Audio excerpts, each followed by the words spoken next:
Located on the vast dry lake beds of Southern California's Mojave Desert, Edwards Air Force Base has been a center for U.S. Air Force aircraft tests since the end of World War II.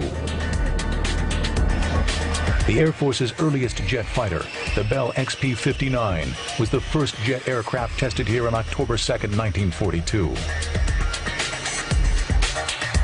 Today, Edwards is the home of the Air Force Flight Test Center, the primary facility for evaluating new aircraft. They test everything, from small trainers to the exotic B-2 Spirit stealth bomber. The reasons for selecting the location are obvious. The desert offers vast areas of uninhabited land. The dry lake beds are ideal for runways. And the weather permits flying year-round with few interruptions from rain. Sharing the facilities at Edwards is the Air Force Test Pilot School, where students learn to test experimental aircraft and new flight systems being considered by the Air Force. The challenge of test flying attracts many of the finest Air Force pilots. Colonel Guy Gardner, former head of the Test Pilot School, was himself a test pilot and also an astronaut. We have a lot of applications from a lot of incredibly sharp people that want to come here. This is viewed as a very competitive position that a lot of people want to come do. It's not for everybody. Some people like staying in the operational side of the flying business. When I was a young fighter pilot, this was my big goal, was to come to test pilot school. And there's still a lot of young pilots out there who view this the same way. The nature of test flying demands not only flying experience, but considerable scientific and engineering training as well. The role of the test pilot is not merely to fly the aircraft, but to monitor the aircraft and all its complex electronic systems with an exacting eye. One of the requirements to get into test pilot school is you must have a degree in engineering, physics, or mathematics. In my particular case, I had a bachelor's degree in mechanical engineering and a master's in aeronautic engineering. They would like for you to have flown two different types of aircraft, although that's not a requirement. Only one type is a requirement. And I'd flown two types at that time, 38s and 141s.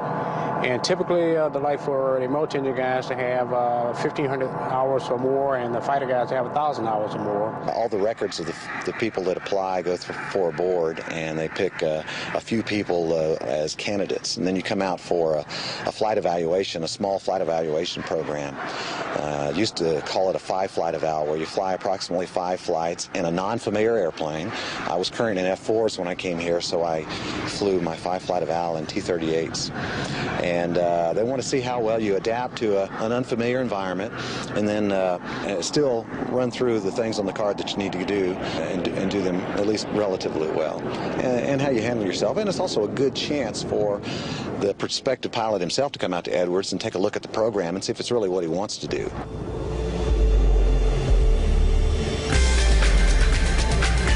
The Air Force is very selective of its new test pilots, since there are only 25 slots available in each class. The test pilot course costs the Air Force almost $1 million per student. The demand for strong engineering and science backgrounds stems from the growing complexity of modern aircraft.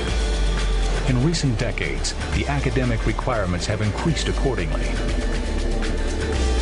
As airplanes have become more and more complicated over the years, we need that higher background education. Some of the students that are going through here today, though, have a much stronger academic backgrounds than I went through, and some of the flight techniques that they're learning are much more complicated than what I learned many years ago. The new fly-by-wire aircraft technologies that we have require a much deeper understandings in the mathematics and the technology behind them in order to be a good evaluator of how they're doing. Once selected for test pilot school, the men and women in each class begin a rigorous one-year program. The program brings in pilots who are already familiar with operational flying, but who need to learn new piloting techniques important in test programs. The student test pilots are also taught aerodynamic theory to help prepare them to carry out their test flights. The pilots in the class include fighter pilots as well as pilots of heavy aircraft, such as bombers and transports. Besides the two categories of pilots, the class also contains flight engineers and navigators who will be responsible for other aspects of the test program.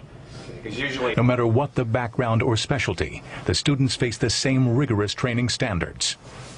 The day is divided up into two halves. The morning is flying and the afternoon is academic. So we have two flying periods in the morning. Now a student will probably fly a couple to 3 times a week. So otherwise his time that's free time when he's not flying in the morning. However, I'll explain free time in a second. The afternoon we have 3 hours of academics each day where we actually teach them the coursework required to learn the objectives that we have here at the school. Now during that free time in the mornings and their free time in the evenings, we keep them pretty busy with studying for the academics and preparing for their flights, writing their test cards of what the flight's going to be, and then after they go up and actually gather data, they need to reduce the data, analyze it, and then prepare their reports, both written and oral reports. So it's a very busy year for the students here at the Test Pilot School. For combat pilots familiar with the day-to-day routine of regular squadron life, the return to the classroom can be difficult. The courses are very demanding. It was extremely difficult. I worked my tail off getting through. Academically, the flying itself was probably the best way to describe it. It's not quite as much fun as it used to be. Actually going out in a four-ship, going to the range or going to the working area for air-to-air, that was a lot of fun. With these missions, the amount of work you put into it, planning them and all, you go up single ship, you run through what could be called as a little bit of mundane, it takes a different mindset. You have to really concentrate, and the rewards are totally different than they were in the operational field. The runways and taxiways of Edwards Air Force Base are constantly abuzz with the sound of aircraft. Throughout the morning, T-38 jet trainers take off, giving the test pilot candidates an opportunity to escape the classroom for a few hours. Sharing the runways are experimental and training aircraft from NASA's nearby Ames-Dryden Research Facility. The distinctive white and blue paint schemes of the NASA planes stand out from the military markings of Air Force aircraft. One sight that is especially familiar at Edwards is the unique orange and white paint scheme of the base's chase aircraft. Chase planes follow an aircraft that is being tested to monitor the progress of the flight. These aircraft are fitted with special instrumentation and camera pods to collect data during the course of the test.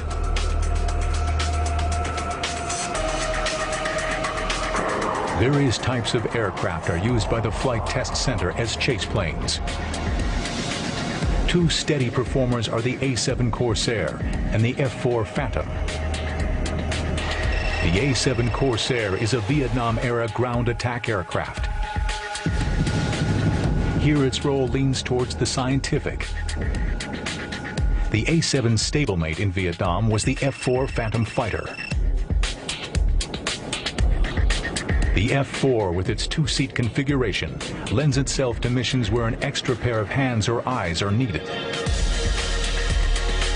Another veteran twin-seat aircraft is the T-37 Tweety Bird trainer. The workhorse of the Flight Test Center's fleet is the F-16 Fighting Falcon. The F-16 is one of the Air Force's premier combat aircraft.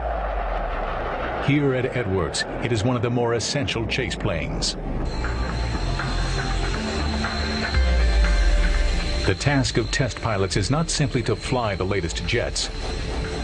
Aircraft that have already been in service for some years, such as the F-15 and F-16, undergo periodic upgrades to improve their performance. For example, a new computer might be added to their flight controls, or an aircraft might be adapted to fire a new type of missile. Once new features are added, it's necessary to test all these aircraft types to make certain the improvements work properly.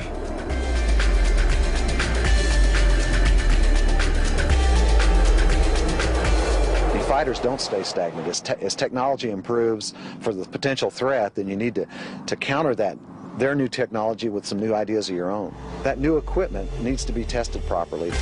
Things that the F-15 and F-16 community could be testing at Edwards are not only new avionics, new radar units, or new software tapes to the radar units, but new weapons, and possibly some new flight control laws that might help the way the airplane handles. So the F-16 test force is one of our busiest test forces as far as number of sorties, number of hours per month. And that airplane's been around for quite a while, but there's so many new things that they're doing to it right now to make the airplane better for the line user.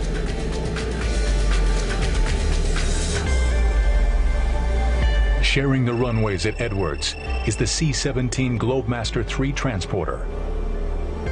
Airlifts are an important ingredient in modern warfare. Developed by McDonnell Douglas, the C-17 was intended to modernize the airlift command and improve the ability of the Air Force to deliver combat loads anywhere in the world.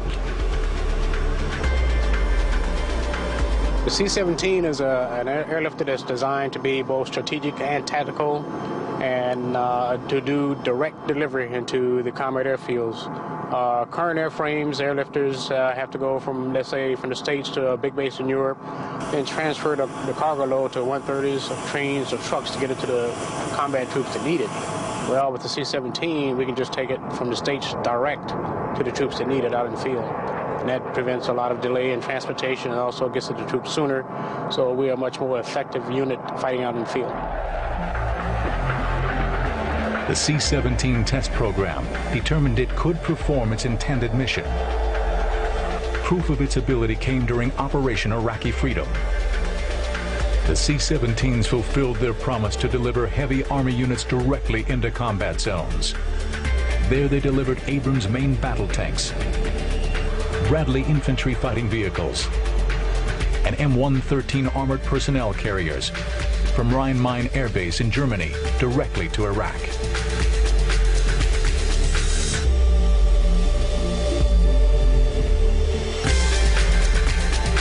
Air Force test pilots in multi-engine aircraft at times share the cockpit with civilian test pilots. The C-17 test program included McDonnell Douglas test pilots due to their familiarity with earlier phases of the transporter's design and development. The contractors, the test pilots they have are required by regulation to have attended either the Naval or the Air Force test pilot school, and they have in the past, all the guys we have. And we swap seats. You know, if I fly right seat today, the next mission I fly left seat. And the same with the contractor pilots. So it's truly a mix. It's a team effort to get the testing completed. The C-17 program set test records at Edwards, completing over 30 test flights in the first 100 days of flying. Computer-assisted aircraft design and flight simulation make aircraft testing a less dangerous and risky venture than it was at the dawn of the jet age. But at the same time, it has reshaped the requirements for test pilots, demanding a rare blend of piloting skill and engineering aptitude.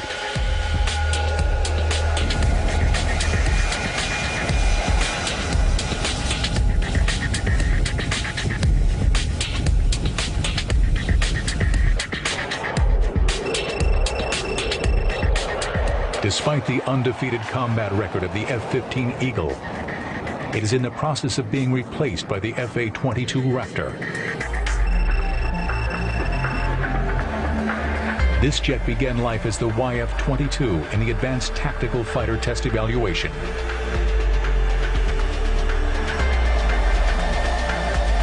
Starting in 1981, the ATF program was a competitive development effort, with two industrial teams designing separate aircraft, the YF-22 and YF-23. The Air Force was looking for major breakthroughs in two areas of fighter design.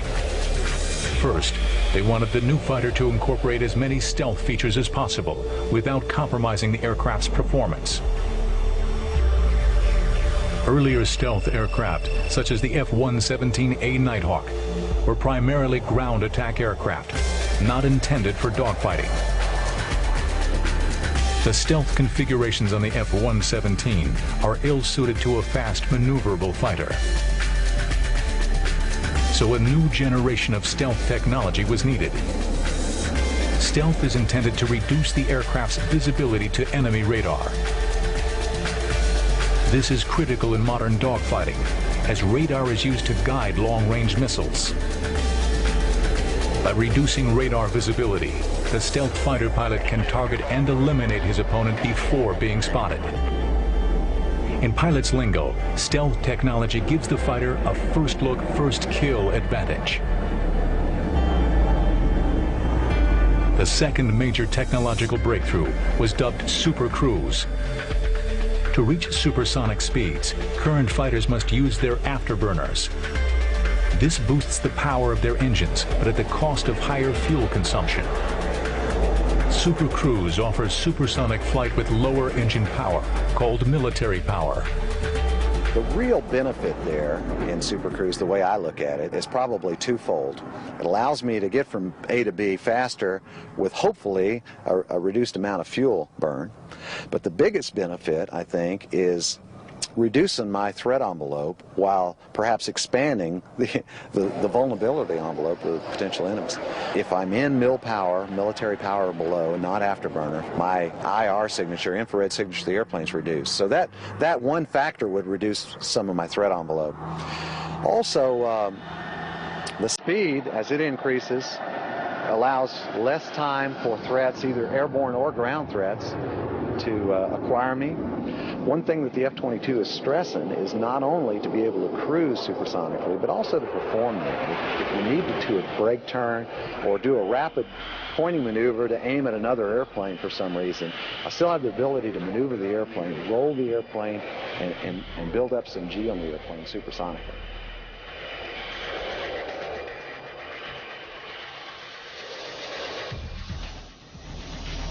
Both the YF-22 and YF-23 were rigorously tested at Edwards to see if they met the demanding requirements for a new ATF fighter design.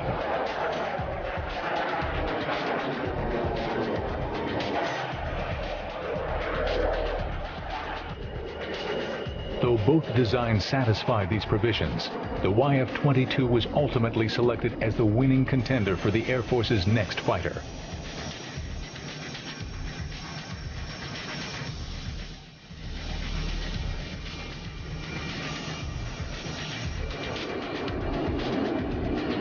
The Air Force has designated it the FA-22 Raptor to reflect the aircraft's multi-role capabilities. The Raptor remained in test at Edwards to finalize the design before production began. Each of the test missions was meticulously planned to make certain its configuration was optimal. With only a handful of prototypes on hand in the early testing phase, the loss of a single plane could have set the program back by months. Colonel Rickerson describes a typical early test mission for the F-22. We would start out early in the morning of the day of. Obviously, a lot of time and effort went in a previous day mission planning. But the day of, we get together in a mass briefing, probably 50 or so contractors and Air Force representatives at the briefing, going over every aspect of the briefing. A lot of effort has gone into planning and making every detail of the flight very precisely controlled. When we're finished with this briefing, then we have a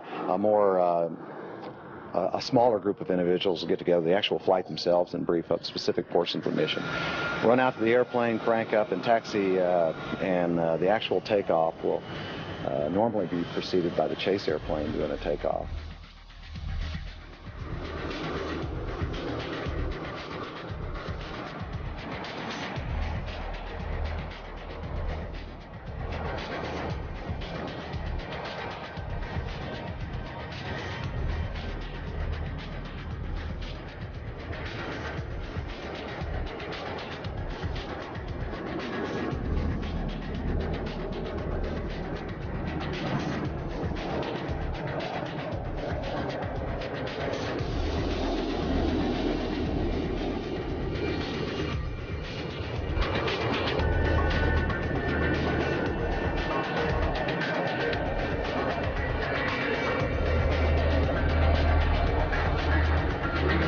For all the advanced features incorporated in the Raptor design, there was some worry that it might be too much for the pilot to handle once it reached squadron service. Test pilots not only have to determine whether a plane flies as intended, but whether the interface between man and machine succeeds.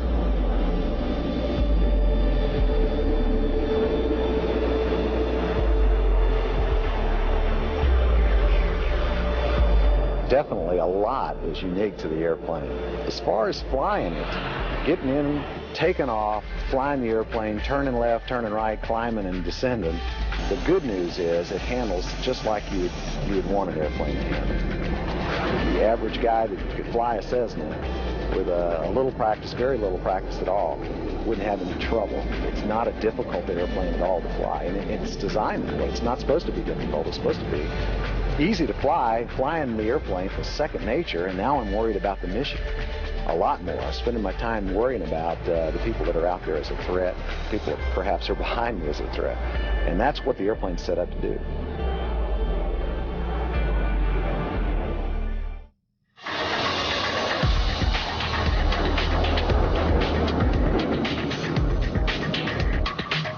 The popular image of the test pilot is of a brave adventurer, using his wits to fly dangerous and experimental aircraft on risky missions.